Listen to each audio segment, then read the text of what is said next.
I'm really excited to see a lot of people here. It's really fun to be able to have a big group here with us. So thank you for joining this December Fireside Chat with Mikael Cho, who is the CEO and founder of Unsplash. As you may know, the Core Collective series that we're having today is a string of events that covers learning from inspiring leaders in the underscore core. Last month, we heard from Erica Brescia, the CEO of GitHub. And this month, we're delighted to be speaking with Mikael Cho. Please give Mikael a warm welcome in the chat. And Mikael, thank you so much for joining us. It's great to have you here. Yeah, thanks everybody. So the goal of this event is really to gather collective learnings from the underscore core community. And that includes you. We hope you'll add to the conversation during this event. Please layer on your learnings in the chat throughout the event. We've reserved the last 20 or so minutes to specifically have Mikael answer your questions. So drop them in the chat and we'll open up the mic specifically for you to ask him directly. We'll also be live tweeting today, so we hope you'll join us on Twitter. You can find us at _.vc. And lastly, if it's your first core event, welcome. You might be wondering more about the underscore core is all about. So we're going to drop a few links in the chat to share more about our community of entrepreneurs, up-and-coming talent, domain experts who really help each other as peers and help underscore, support, select, source portfolio companies. With all that being said, I will officially hand it over to Chris to give the more formal introduction of Mikael and kick off the conversation. Awesome, Jenny. Thanks for this. Yeah, guys, this should be super fun. Mikael's a very interesting guy, and for those of you who haven't stalked him on LinkedIn, Mikael's the co-founder and CEO of Unsplash, the fastest growing image asset platform ever. It wasn't supposed to be a company. It was founded in 2013 as a Tumblr blog, and Unsplash is now used more than Flickr, Getty, and Shutterstock combined. The images on Unsplash are contributed by a community of photographers ranging from amateurs and professionals to organizations including NASA, the Library of Congress, SpaceX, and United Nations. For those of you who don't know Mikael, he's also an elite soccer player, a nerd about board games, and maybe we'll talk about that later. And why don't we just kick it off, Mikael? Why don't we kick it off for starters? I kind of described Unsplash, but I don't think that gives the juggernaut that you've built due recognition. Why don't you start off just in your own words, telling us what it is, and then we can kind of dig into the founding story a little bit. Yeah, Unsplash is a place where you can find images and visuals to use for anything, and they're submitted by people from across the world. And every image is high resolution. There's no like tricky, weird licenses, no weird sizes. There's just a download button. And if you want to use the visual, you just hit it and you can use it. Tell us a little bit about the founding story. I mean, this is really an amazing thing. You started one company, realized you had two, and it became something else. I'd love to just have you explain that to everybody, because it's everybody, entrepreneurs often have to pivot. You did a pivot plus, and it'd be great.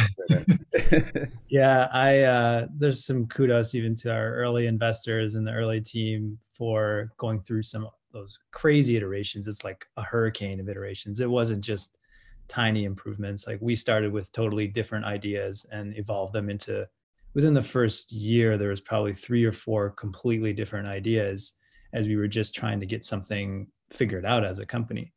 My background is as a designer. And so that's naturally just where I saw a lot of problems. And I've always believed founding companies where you're solving your own problem is the best kind of company to found, because you're supposed to talk to users, but you're the user. So you don't really have to go out and talk to anybody. You can just solve it the way that you would want to see it in the world.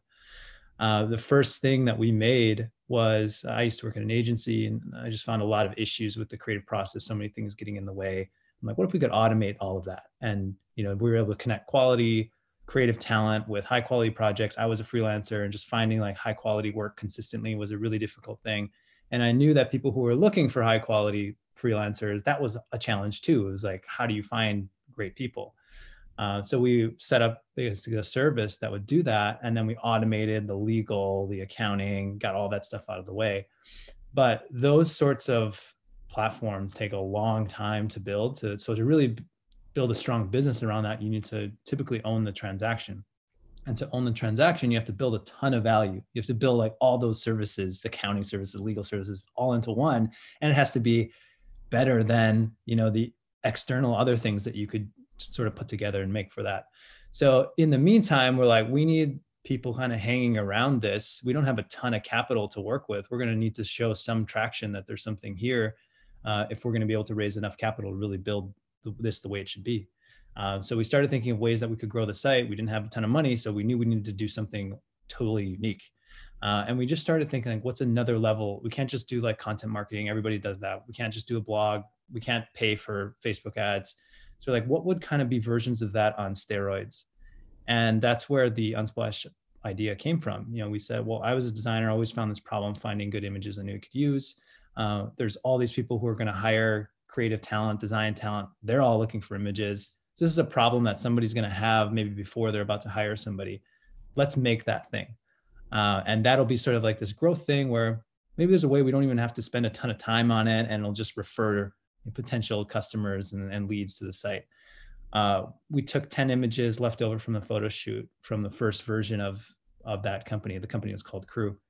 We put them up on a Tumblr blog in an afternoon, and it was just really, I just didn't have a ton of faith in it. I'm like, maybe 100 or 1,000 people will find this interesting, and that's going to be good enough as a source for us. So we'll spend that relative amount of time on it, knowing that that's probably the payoff. And I didn't pay attention to it much later. And then I got a message and just said, hey, where'd you put those photos? Because like my portfolio site's blowing up. We worked with a photographer on these. I only put it in one place, put it on Hacker News, because I thought it was so shit that, let's put it in a place where stuff often gets shit on. So I'll put it over in Hacker News, and it can be like sitting over there. And it was number one. There was 30,000 downloads on those 10 images in the first day. And I was like blown away. And then photographers must have been calling you like, what's going on? Like, yeah, like he knew that we were going to make Unsplash with it, but that level of people coming to his site, unprecedented, nothing that he's sort of ever seen before. That's really amazing. So just so everyone kind of understands that you started a company and you raised some money against Crew Labs, as a place for designers to kind of to get their work done, to get gigs and kind of all that stuff. And Unsplash was really, a little more than a feature, but it was a feature to kind of drive traffic to the site and free download. And I watched an earlier interview with you that you said you built that prototype, the prototype, in one day for less than $50. Yeah, that included registering the domain. It was the Tumblr theme. It was $38 in 3 hours of time. That's what I would call an efficient use of capital. I think it would be interesting for the folks to just a little bit, while we're still kind of in the early stages of the company, talk a little bit about the fundraising you did, even though it was for Crew, and kind of, and then I'd be interested to hear a little bit, if you're willing to share it, how that conversation changed as the business evolved. Yeah, so just some context too there. We're based in Montreal. I didn't have track record, didn't know anybody. This was the first company we were building. We went into an accelerator program up here, and there was a little bit of capital there. It was like, at the time, it was $25,000 for 6%. Thought that was a great deal because we actually came in with nothing. Like, no, we barely had an idea. And I was like, oh, if someone's going to pay us to build our ideas, that's great. I'm very excited about that. And then you realize what it actually takes to build a company within that first year.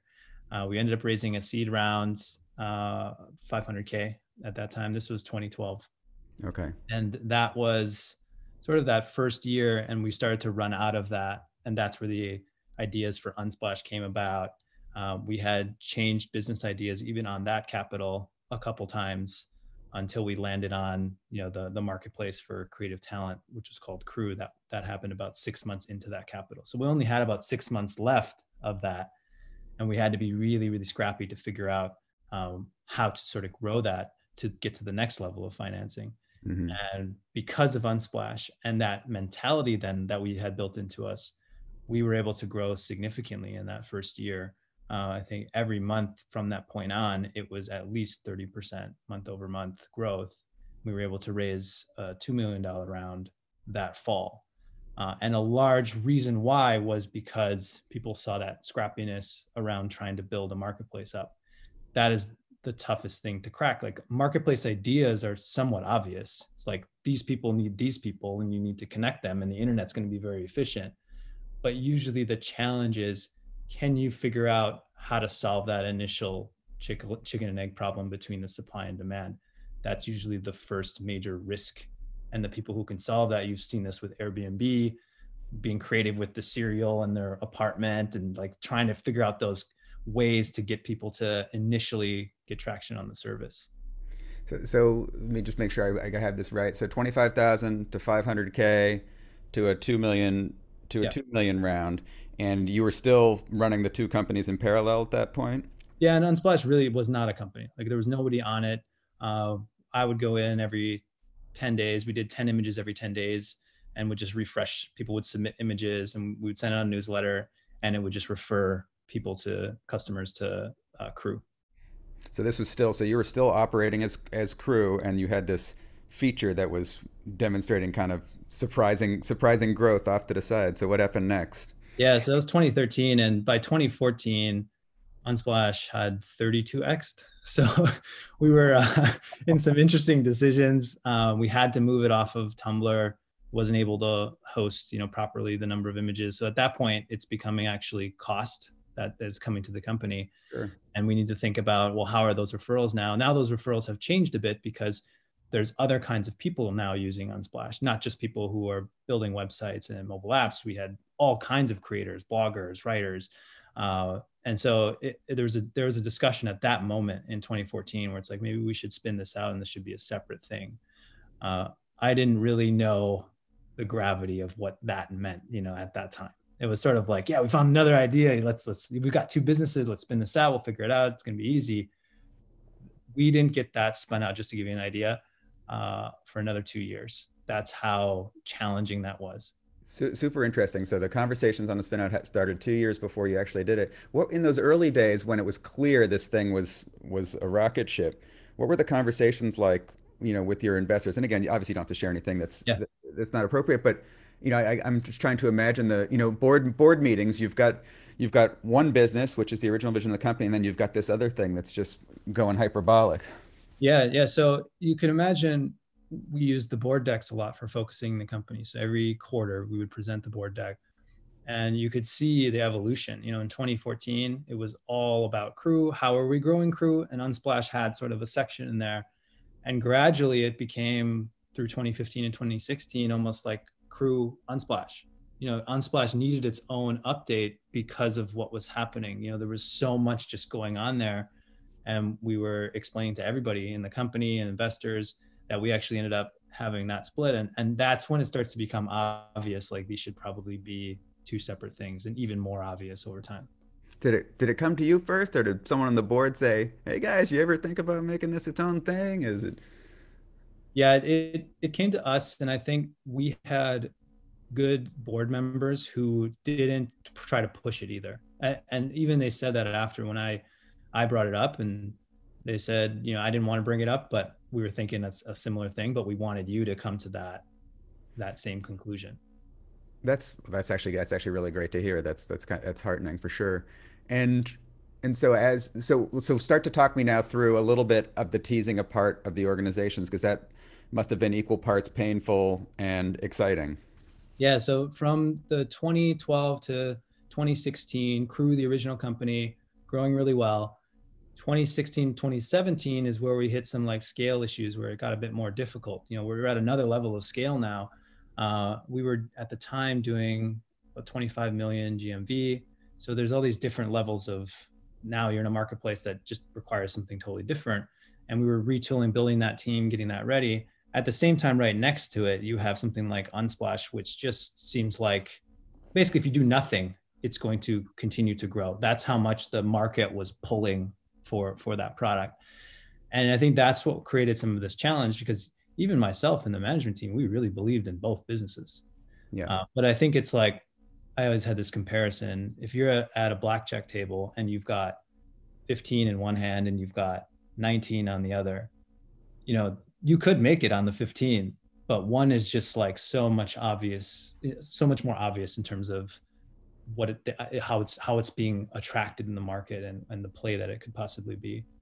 So yeah, that the discussion was, there was a moment where we put a stake in the ground and we said, if Crew's metrics don't sort of get to this point, because when you're in building, you're iterating, and you're optimistic, you always have this moment where you feel, hey, we just need to do these things this quarter and it's going to get better. And I remember one of my co-founders mentioned that year, he said, we say this a lot and I believe this, but I think we should reflect, because we've said this in the past and some of these numbers haven't necessarily changed as much as we want them to. So let's put a stake here 2 quarters from now, and we say we're going to do these things. Do they move the numbers that are critical to the business, or are we fooling ourselves? Right. And I think that was a very critical moment, even for myself. It was, and we've since consistently do that process. Whenever we sort of planning something out that's major, and we think it's going to do things, and we have a lot of confidence, we still put that stake in the ground to say, are we correct at that moment? It's an evaluation point to pick your head up. And that happened, and we didn't really move the numbers. And that was that moment where I met with the board and said, we're going to spin these out. These are going to be 2 separate things. It's no longer going to be a referral source for this company. We need to think about who's going to manage each one. We've got teams on both. We've got co-founders, and yeah, that was a 6-month process at that point. Yeah, and it must have been hard too. On the one hand, you're letting go of your dream. There's people, there's teams that have to come apart, and I want to talk about team dynamics, not just in this context, but in your thoughts on that. But there's human beings involved too, and all of that stuff, and kind of teasing that apart must have been pretty tough. Yeah, first for us, we came down strategically. So it's like, fortunately, one of the benefits of Crew was, it could operate as long as it had the right partner, was almost profitable. So we had this sort of concept where, let's get it profitable. We don't need a ton of people on it to get it there. If we reduce the cost too, that'll help. So we were able to do that. We reduced the amount of team that needed to be on that. And then we shifted other critical folks over to Unsplash. So that was pretty good. And then we watched to see how Crew trended towards profitability. It took 3-4 months. It was close, it was getting there. And then there was this moment where we've got 9 months left of capital, right? And it's still supporting these 2 businesses. Right. So we may need to find a strategic partner to do something with. And it really started as like a partnership thing. I reached out to some folks that we had been talking with, one of whom was Andrew Wilkinson over at MetaLab. And I had no idea that he was trying to build the Berkshire Hathaway of the internet, which is his vision around this. Mm-hmm. And he had just bought Dribbble, which was the online design community. We had a bunch of partnerships with them. We had partnerships with MetaLab too, and that was the main reason I was calling him. But then he said, yeah, like 2 days ago, I bought Dribbble, and I think there could be a possibility for Dribbble to buy Crew. And so that was this really interesting moment, because we had a distributed team. It was almost profitable. It fit with some things that they wanted to do in the next year. Everybody could stay on. And yeah, so that's just solved so many things. We could do it really quickly as well. It wouldn't be like a 6-9 month process. So yeah, we ended up doing that deal, and that was able to really speed things up. We had then the 6 months left of capital on Unsplash. So you go right back into a fundraise for a new company. Yeah, we kept all the investors on they had the same ownership in both companies. Yeah. And we split them out. And then, yeah, went straight into a fundraise for Unsplash. Got it. So now Unsplash is on its own. You've got this crazy thing that you seem to have stumbled upon, product market fit, and you're really starting a business almost from scratch in a way, is it? So yeah. So what happened? Where'd you take it from there? Yeah. So I know, like I've been in sports my whole life, and this really felt like one of those fourth quarter moments, last mile of a marathon moments. Like you need to suck it up and do it, because it was really difficult. Like you had just been already basically through the gauntlet of figuring out a company that works, and then you just sold it. And now your back's against the wall again, like 6 months to raise money for this company that doesn't yet have a business model. So, and you've got these other things now to deal with that you usually don't have to deal with when you're fundraising. You have a valuation, that's coming over from the other company that's now sitting on this company. You've got cap table that's already set. So you almost have to raise at a certain amount. So do you have that? How's the market set up for this? Is a totally different kind of investor too than who you've been building relationships with over the last 2 years. You also have to get really smart around it, because I wasn't even on Unsplash full time until that moment. Right. So I wasn't like knowing the whole space and really all the way in on understanding the full strategy. So I spent about that first 3 months just immersing myself in that, like really understanding that and understanding the story and where is this really going.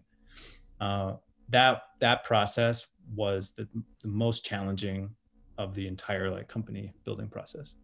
The fundraising in particular, or just getting up to speed on a business that you didn't yet understand, standing up the new team, the whole thing? Yeah, I would say the fundraise, but like the energy shift. So the energy shift and then straight into the fundraise, like that deep breath that you have to take where you're starting over, it's like day one and you did accomplish all this stuff, but you have to throw it all out. It's as if you had like a great season, a major injury came in, and now you're starting over. Nobody remembers you, and you have to start the next season fresh again. Yeah, most founders would start a company, sell it, and then at least take a couple weeks off. And you had to jump right back into it. And it was it was growing like an absolute weed at that point. Like it was, I mean, I think you mentioned you had scale issues, you had platform issues. You needed to really kind of think about how to stand this thing up for. Yeah, there was a ton of scale. And I thought, and the rhetoric at the time and still a bit today is, if you have scale, if you have growth, people are going to invest. And I still really thought that, at that moment, you get challenged on that. So that happened during the fundraise. People still wanted, I think there's a variety of factors, but we didn't really have a business model at that point. We knew what we wanted to do, but without it, people didn't see the market size. They didn't see that. And that was really challenging. And it sort of really surprised me. I thought we just had so much traction. We were already bigger than Shutterstock, at that point. And so I thought people realize. Well, let's start talking about the business model. So you're out raising money, and obviously you were successful, but you're out raising money on, hey, I've got this free photo site download company that's growing like a weed. The business model is it's free. I'd like to raise some money, and then you really, I'm incredibly impressed with how you've threaded the needle on this, and you're doing some really innovative stuff business model wise. But talk about the thinking and how you got there. Yeah, for the business model. Yeah. When you looked at this space, so really what's going on is image use. And I think where a lot of the innovation has happened over the last 5-10 years has been around image entertainment. So if we look at like Instagram, Snap, Facebook, they're all wanting us to view more images for more time. But there hasn't been the same level of like innovation on how images are actually used. A lot of the sites that you were using, like stock photo sites, they still look like they're from the 90s, or, they don't look up to date. They have an e-commerce shopping, site. That's not how we look at images and try to find inspiration to use to create with. So when we looked at how this was evolving, this entire market, my background was as a designer, so I knew sizes, resolutions, and those sorts of things. But I saw the tools getting better. A lot of the creative tools were improving. Like my mom had just retired and she started freelance writing and was making presentations and finding images, and she would send me stuff like from Google, can I use this image? And so that was some inklings of moments of, hey, this expands to people, the mainstream, like who are going to start creating on the internet. No one's going to understand these complex licenses and sizes and what they actually need to use to make anything with. So we're just going to dramatically simplify that. But at the same time, if it goes mainstream, you can apply a totally different kind of business model to it. And what we saw, at the beginning of Unsplash, there was a minimum resolution requirement in order to submit a visual, and you could only be hit with a professional level camera. Within the next 3 years, the mobile phones surpassed that resolution. Yeah. And now you have these shifts that are happening in supply. So the camera and the quality of that, everyone's got this professional level camera in their pocket. And then demand is starting to change too. It's expanding. Everybody is starting to create on the internet. There's no longer just like design and creative departments where you send your stuff off to, you just kind of do it yourself. and the tools got a lot better around that.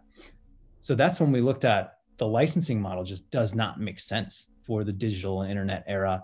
You're not going to say, you used to say, okay, 500 people are going to see this image that came up with your licensing amount. You can't do that on the internet. You can't limit these sorts of things. Like the visuals are being found, or I can just go shoot it myself, if I need to now. So that just changed everything. And we felt you need to move this to a whole nother spot based on where the market is going, not on where it is today. We don't feel there's much left in licensing. So what we shifted everything to was an ad model. And you see this evolution in different industries. Creative industries all evolve at different paces. So you look at the music industry, they have a combination, right? You've got sort of the subscription with Spotify. You can remove the ads that are there. You can get free with ads. But that was already kind of where photography was, right? Like Shutterstock and Getty, they have a licensing thing. And so you need to look at the next thing that's going to come there. And where's the blue ocean opportunity? That's how we determined our business model. What we do is we work with brands. They pay to put their visuals on Unsplash so that people will use them and they spread around the internet, and so that they can actually become part of the internet culture in a very organic way that's completely different to how any other major advertising platform works. Well, I mean, in my view anyways, you've invented a new ad unit. The ad unit being the shared photograph with brand placement in it. When I was digging into it, I was like, this guy invented brand placement, that's been going on in movies and TV shows and stuff forever, where the Coke can shows up on the table. You invented that as a way to drive a stock photography business. Yeah, and my co-founder Luke, he was the one who went on Unsplash first. So he's an engineer. He's the one who took it off Tumblr and made it custom, and he'd been thinking about that basically since the beginning. Really, the strategy around it, and so we had that always as the way that we really thought that this was going to monetize at scale.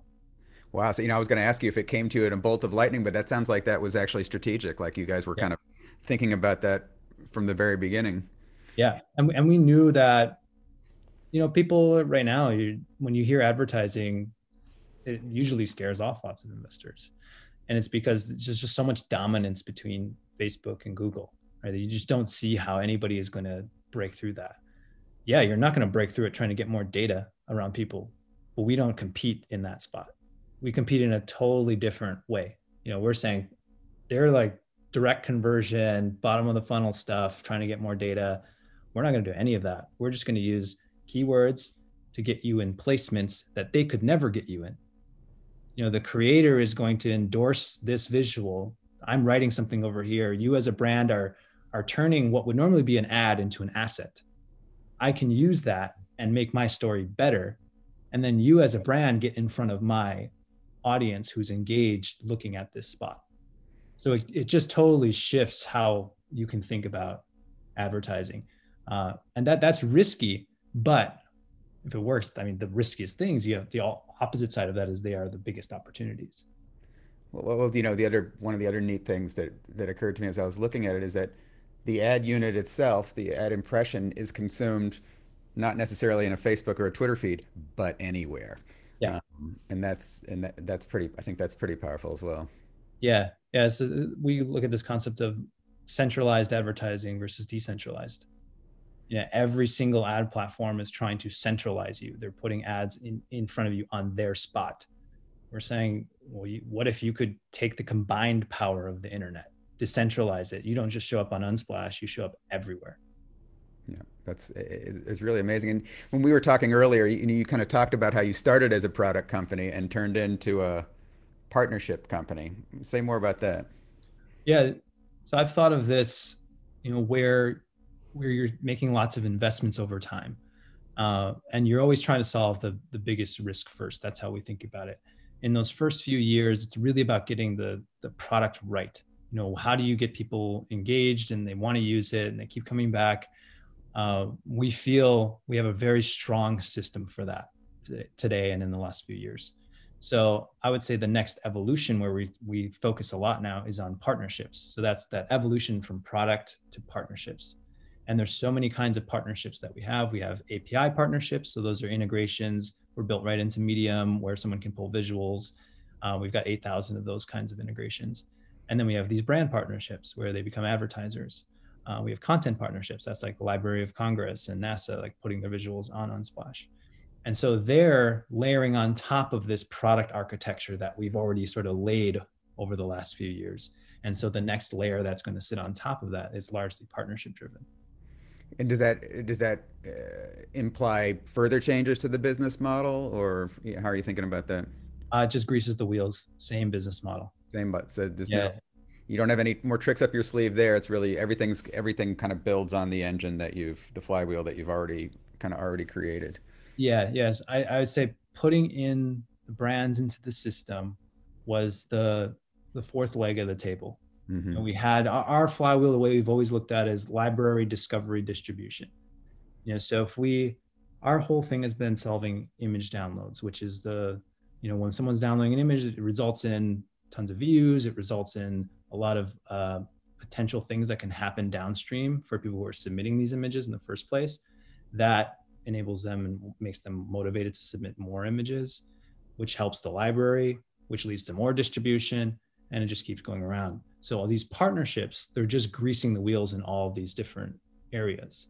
You have more images that come from Library of Congress. That improves the library again, which gets more distribution because now people want to partner with you to get those visuals inside of their products. And what are the key metrics you track internally? What are the ones that are most important to you in this ecosystem? Image downloads is number one. I would say it by far tier, that's our North Star. And there's some supplementary ones that we track. Image views, because it relates to, it's basically the ad inventory. We track the number of contributors and then the number of images on the site. Got it.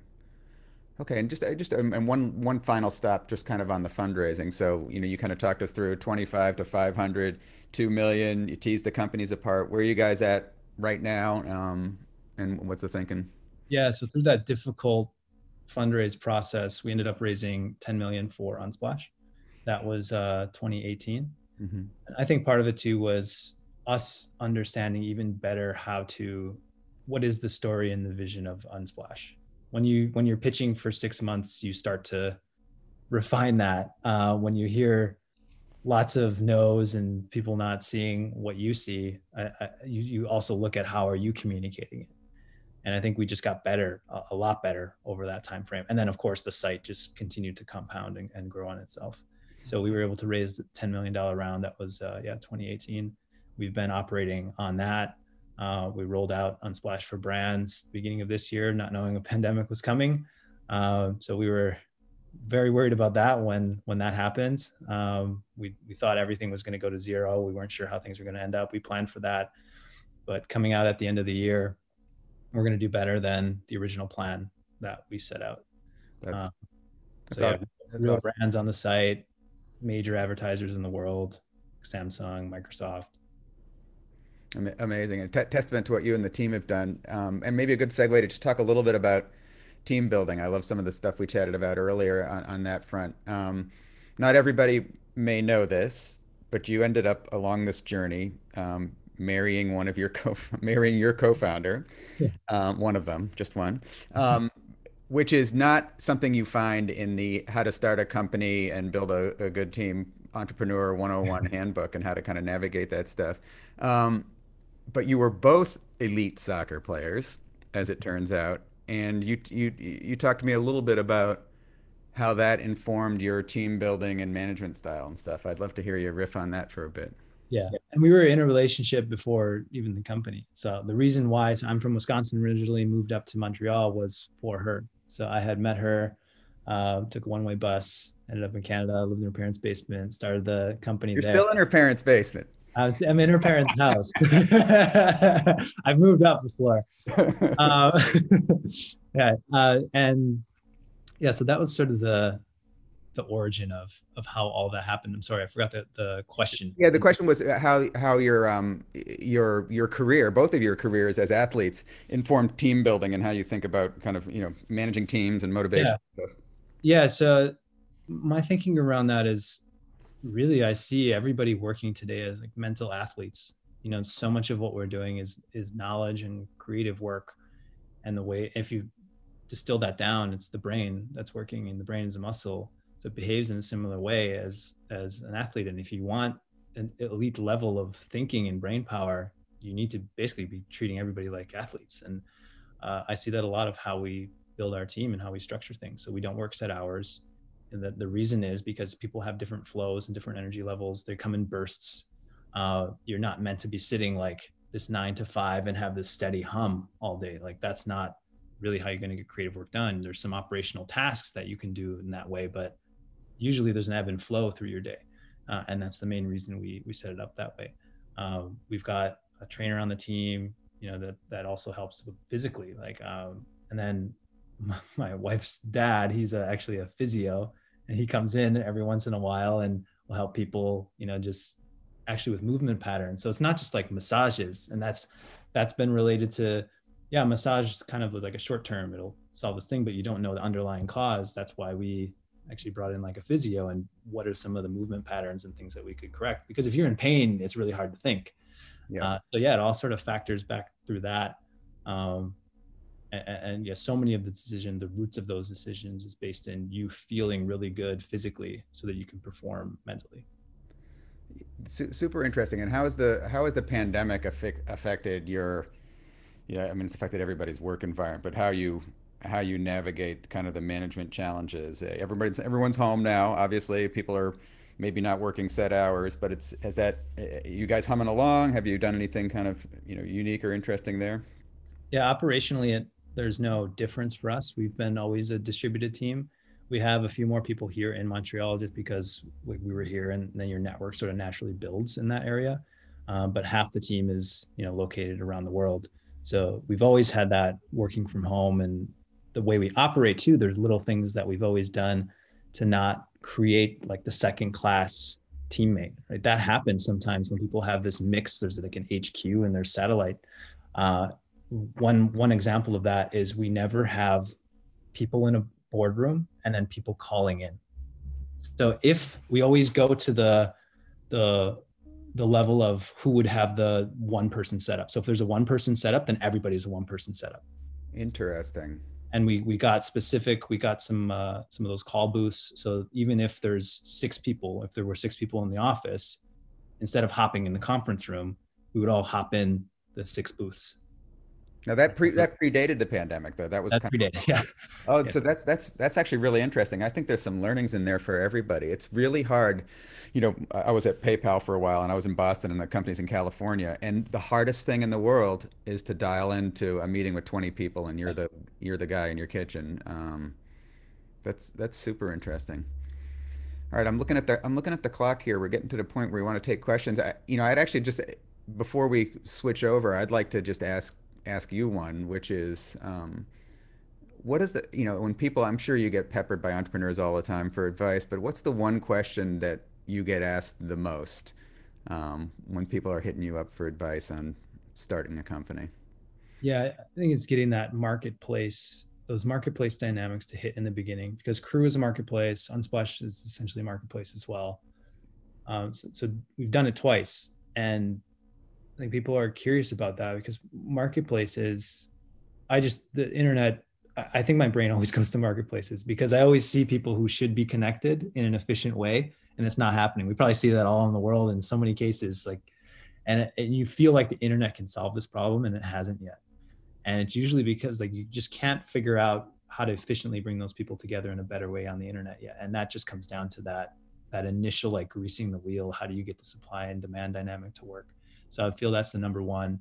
And then number 2 is usually around fundraising. We've done it many times in very weird circumstances, and not being from Silicon Valley or New York, there's a lot of people raising money in those situations. And I think hearing our experiences is often interesting for that. And maybe playing a little Monopoly on the plane, like we're going back and forth between meetings to break the tension. Yeah, I told Chris that we would bring a Monopoly board. There's moments where we're obsessed with different games, and we would bring certain games when we were fundraising on the plane. All right, let's give everyone else a chance to ask some questions. I don't know, Jenni, you wanna tee some up for me? Sure. I'm going to open the mic up for Gretchen. Hi, Gretchen. Hello, thank you very much. So I'm curious, with the brand partners that you approached, was there ever a point where they didn't necessarily understand how Unsplash could bring them value? And how perhaps did you like bring them along to see the understanding around that? Because I'm sure this is new for a lot of people. Yeah. Yeah. That, I think positioning, spending like 10 times more amount of time on positioning than you think is necessary is probably the right amount of time. And spending time on it is usually not alone time. So what I mean by that is you probably create a first version of that story. So like we'll start in Keynote, make a deck. And then right away within that first week, we're hitting the market with it, almost like you would with a product. And I went in and did those first pitches so I could really feel it. Like we didn't put a sales team on it and hire somebody in, because I felt it was very important, just like a product designer, to really understand what would hit with people and what didn't. It took 6 months and 4 or 5 trips to New York. We did about 40 meetings before I really felt we found that vein that resonated with people. They knew how to buy it. They knew why it was different. Yeah, it took a lot of time to get to that point, but that was roughly the amount of time and our process to doing that and when it happened. Great, thank you. Great question, Gretchen. All right, who's up next? John Calcio. Hey, John. Pronouncing your name right, John. Let me open your microphone right now. Hey, John. Hi, thanks, Jenni. Can you hear me? You're good. Oh, great. Yeah, I really enjoyed your the chat here today, and I'm not familiar with the space at all. That's part of the reason I joined the webinar. But I have spent some time on intellectual property rights and related technologies, and I was just wondering if you could speak to, were there any specific challenges, or is it a moot point because it's the royalty free, or any insights there would be really helpful. Thanks, Mike. Yeah, so Unsplash started off on a Creative Commons 0 license. So it's like the most bare bones thing possible. At the time, it was the easiest thing for us to get the site set up that we felt was the most clear. Within 3-4 years, once the site expanded beyond people who were in the know of what Creative Commons is, we found it actually created more questions. Like people would see our license and then they'd see there's a second license called Creative Commons that then have to go click through. And we just felt that wasn't that clear. So that's when we actually made the Unsplash license, which today it's still there. It's in the same vein of Creative Commons 0, except it offers some protection for the site and offers some protection for the contributors. What we found with the Creative Commons 0 license is there would be copycat sites that would pop up. They would take some of these Unsplash visuals because they technically could. They would put them up on their site. The contributors didn't necessarily want them to be there. They might do some weird things to them that the contributors also didn't want. Then if they went out of business or something, you couldn't ever get those things removed. And so they would just sit up on these sites, and it was actually hurting the mission, and it was hurting the contributors that the license was designed to do in the first place. So that was the main reason we actually made that change. And then in terms of challenges from that, we still have a privacy policy and different things that are on the site that protect everybody. But when it comes to brands, they even there's extra protections that just exist. And you might know this from your experience in IP, that even supersede the Unsplash license. So if there was to be a negative use, for example, that the brand didn't like, they'd be able to legally approach that, even though the Unsplash license is still open. There's IP, there's brand IP that supersedes and sits above that. Great. Thank you. Thank you. All right, Jenni.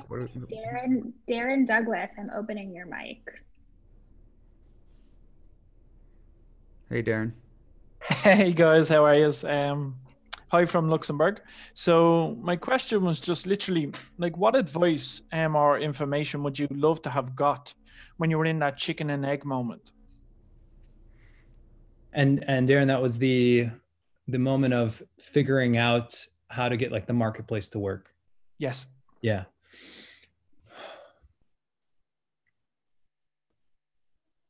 The things you're doing now might not always work in the future, and that future is going to come faster than you think. So I think that was one of the things I learned from Crew. You start to see it grow. You're doing all these like hacky things like Unsplash. You're doing that mentality is built into the company. It's really great for getting you to, the 1 to 10 million in GMV. You're figuring it all out. You're building a brand that people are aspiring to. But if you're not doing enough, sort of what is the channel that is going to go take us from 10 to 100? Maybe some of the things, the hacky things that you're doing now can evolve into that. But if you don't think enough about that and aren't intentional about that, once you hit sort of the 10, it could break down and it doesn't scale as well. And I would have wanted to do more thinking around that. Thank you. Yeah. Hey, Devin Nash, I'm opening up your microphone. What a treat. Thank you for opening my mic. So I work for the Underscore team. When we were in our office space actually incubates a lot of the founders that we work with. And so I get to see firsthand like the personal struggles that come along with creating a business. And so I'd just love to hear from you how you cope with the stresses of startup life, and if there's any, personal mantra that keeps you going or keeps you motivated. Yeah, one thing I've learned through this is the power of co-founders, and I've realized why, if you're raising venture capital or just people who are generally talking about business, why they say it's good to have a co-founder, because through those moments, those are the people you're so aligned. You're aligned financially, emotionally, all your time is invested in this together. It's weird to say that as you go along a business, eventually you learn that there's certain people you're not sure of if you can fully trust their opinions. You don't know who's connected to who. It seems like everybody's connected in some ways. And the people who just seem the most trustworthy it just really comes down to your co-founders, and they have so much context as well. And so I've really leaned a lot on them and our internal team. You get that way with some of your investors if you're fortunate and you're picking the right ones. Like I felt that way too. Those have been, I think, the most helpful. And then the next tier from that is other entrepreneurs. The challenge I find sometimes with other entrepreneurs is just like the context differences. You might be in totally different spaces. You might be dealing with the same problem, but there's just so many different dynamics inside of building each independent company. And I've just found there hasn't really necessarily been a mantra through those tough times, but what I've found is it is helpful to look back. Looking back is the best way to see your evolution versus sort of sitting in that moment and trying to think forward what might happen. If you look backwards, you can see better your sort of trajectory. So look, even a year ago, when you had some challenge, what happened after that? If you're dealing with a challenge, if it was partnerships and you're worried, is this going to affect, if we don't do this partnership or this one pulled out, how's that going to affect things? Look backwards when that has happened and what happened to your partnership data after that. And what you'll see is this evolution. And I think that's very powerful for making you feel this decision is just a tiny little thing in this grand scheme of building this company. Hey, Mikael, it totally begs a follow-up question, which is, a lot of our founders ask about co-founder relationships, what to look for in that relationship. Are there specific things that you would point to that you might want to look for in a co-founder? Yeah, I mean, I know that I was very lucky because starting the company with your wife, we had been dating, but we hadn't known each other too long. And then my other co-founders, I knew a little, it's not like we had worked together for 3-4 years and really seen all of that. So maybe there's a combination of luck, but there was also, I think I over-indexed on vibe. Like I knew that they were talented. I saw their work and those sorts of things. But when you're meeting 2, 3, 4 times, there's a vibe that you're getting with this person. And it's kind of that difference between, when you meet people and you realize this person might be a friend, a long-term friend. It's kind of that same thing. And I really looked for that vibe and over-indexed it in a lot at the beginning. It looks like we have time for one more. Jenni's going to tee it up. Yes, Mike Heininger, I'm opening up your mic. Hey, Mike. Yeah, hi. Yeah, thank you. Thanks for sharing this awesome story. I have a very operational question. You said your team is very international and you have people all over the world. How do you do this from an administrative point of view? Do you hire these people, or are these contractors? How do you logistically set this up? Yeah, so everybody outside of Canada is an independent contractor, and they're signed on. We have agreements for that. We basically are looking for, once we hit a minimum number of people in a certain country, we want to do full-time, but when you look at how it works out and the challenges of getting it all set up, it's really difficult to do if you're sort of less than 5 people in that country. So that's sort of our mark. If in the US, once we got to 5, that's something that we would consider setting up. So what we do instead is, even if you're signing an independent contractor agreement, we will supplement everything else that, is maybe not necessarily part of that a full-time agreement would have. So now, because you're an independent contractor, for example, you'd have to figure out how to file your own taxes. So what we do is our finance department will help with that. So we fill in that gap in that kind of way. So you don't have to feel like this is a totally different arrangement compared to people who are in like Canada. Mm-hmm. Okay, awesome. Thank you. I've got one last follow up on that before we call it a day. How do you, especially given how remote you are, what do you look for? What are the key characteristics you're looking for kind of in employees, other than kind of raw job skills in the domain you're hiring for, that you're looking for that would fit in with the Unsplash team? And kind of how are you doing with vetting that, given how remote you are naturally remote and how remote we are in these pandemic times? Yeah, I think the number one factor is really feeling out how people think, and how strategic are they thinking? You can hear that usually within a first conversation. There's certain questions I'll ask something like, what's something that you're proud of in your previous company that you accomplished? And they can sort of walk through the whole process of that, and you can get a good view how strategic that was and what their thinking was behind that. Because in our company, the way we really operate is we sort of give you the keys once you're in, and you go figure it out. So it requires you're going to make a ton of decisions. So it's sort of the amplifier. If you're going to, underlying all these decisions, if you're a strategic thinker, then those are largely going to be good decisions. But if you're sort of you're more looking for direction all the time, that's not going to be successful in our kind of environment. So yeah, we really over-index on the way people think once it's beyond the skills. We know you have the skills. Okay, how are you thinking around these things? And then, yeah, the vibe is still another piece in there. And I've learned, I think I've hired probably 40 people myself. We've hired 70 people total with crew and Unsplash all together.